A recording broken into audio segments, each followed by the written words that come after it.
Arrest కారణాలతో 14 పేజీల సమాచారం. అరెస్టు సమయంలో కవిత ఇంట్లో కేటీఆర్, హరీష్ రావు, బీఆర్ఎస్ ముఖ్య నేతలు. శ్రేణుల నిరసన, మోదీ వ్యతిరేక నినాదాలు. అసలు మోదీ వ్యతిరేక నినాదాలుగా చేయాల్సింది కేసీఆర్ వ్యతిరేక నినాదాలు చేయాలి. ఐఎస్ అక్కరోడై డీలింగ్ సరిగా చేసినట్టే పోకపోవు. కరెక్ట్. ఏ మాట కామాట మల్లన్న గారు. నాకు ఇప్పటికి కూడా ఆఫ్కోర్స్ నేను కేసీఆర్ని చాలా చాలా విమర్శించిన, ఎన్ని చేసినా కానీ, ఏ కోణంలో ఆలోచించినా కానీ, ఈ ఇద్దరు ఈ రాహుకేతువులు లేకపోతే, కేటీఆర్ కవిత అంటూ లేకపోతే కేసీఆర్ ఇంత దిగజారే వ్యక్తి కాదు. ఏ మాట కామాట. మనలో కొంతన్న మనం ఈ వీళ్ళ వల్ల ఈ కుటుంబ సభ్యులు, ఈ కులగజ్జి కేసీఆర్ అయితే కులగజ్జిని పెంచుకున్నాడు. రా అంటే రాములు, కే అంటే కవిత, రావుకేతులు అంటే వీళ్ళ వల్లనే కేసీఆర్ చెప్పాను. నేను ఎప్పుడైతే బయటికి వచ్చిన తర్వాత 2.5 సంవత్సరాల క్రితం అంటే కేసీఆర్ ప్రభుత్వం కూలకు ముందే చెప్పినానంటే కవిత వల్లనే కేసీఆర్ చెడిపోయినాడు, కేసీఆర్ ప్రభుత్వం కూలిపోతుంది, సర్వనాశనం అవుతుందని చెప్పినాను. వినరా? అంటే నేను అనేది ఏంటంటే పిల్లలను కంట్రోల్ చేసుకోమ్మా. ఎవరి తప్పు కదా. కాబట్టి మీరు డౌన్ కొట్టాల్సింది నరేంద్ర మోడీకి కాదు, టీఆర్ఎస్ పార్టీ అధినేత కేసీఆర్ డౌన్ కొట్టాలి. ఎందుకంటే సొంత పిల్లలనే సరిగా సరైన దిశలో పెట్టలేనటువంటి తండ్రి కదా.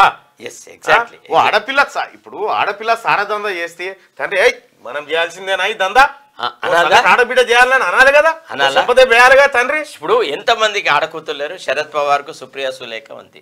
ఆ అమ్మాయి ఇట్లాంటి పని చేస్తుందా? ఎంత గొప్ప రాజకీయాలు, ఎంత నీతిజ్ఞత ఉంటది. పోనీ జవహర్ లాల్ నెహ్రూకి ఇందిరాగాంధీ వాళ్ళకి ఇవే చేసిందా? సోనియా గాంధీ అట్లనే చేసిందా? ప్రియాంక అట్లా చేసిందా?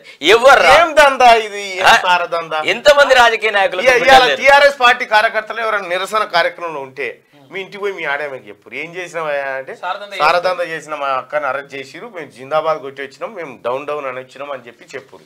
మీ ఇంట్లో మిమ్మల్ని బువ్వ పెడతాడు. ఒకటి ఇంకొక విజ్ఞప్తి మీ ద్వారా నేను చేసేది అంటే మహిళలకి, అమ్మ మీరు ఒక్కసారి ఆలోచించండి. 2014లో ప్రభుత్వం స్టార్ట్ అయినప్పటి నుంచి మొన్నటి వరకు దాదాపుగా ఒక 10 సంవత్సరాలు బీఆర్ఎస్ ప్రభుత్వం ఈ రాష్ట్రంలో ఉంది. మీరెవరైనా 20 లక్షల వాచ్ కొనుక్కున్నారా? మీరెవరైనా ఇంద్రభవనం లాంటి ఇల్లు కట్టుకున్నారా? మీరు 1000 కోట్ల రూపాయలు మీరు సంపాదించినారా? మీకు లేని ఈ పురోగతి, ఈ ఆర్థిక సమృద్ధి ఈ ఒక్క మహిళకే ఎందుకు వచ్చింది? మీరు ఎప్పుడన్నా ఒక 50,000 చీర కట్టుకొని వచ్చినారా? బతుకమ్మలు ఆమెలాగా ఆడినారా? చెప్పండి, ఆలోచించండి.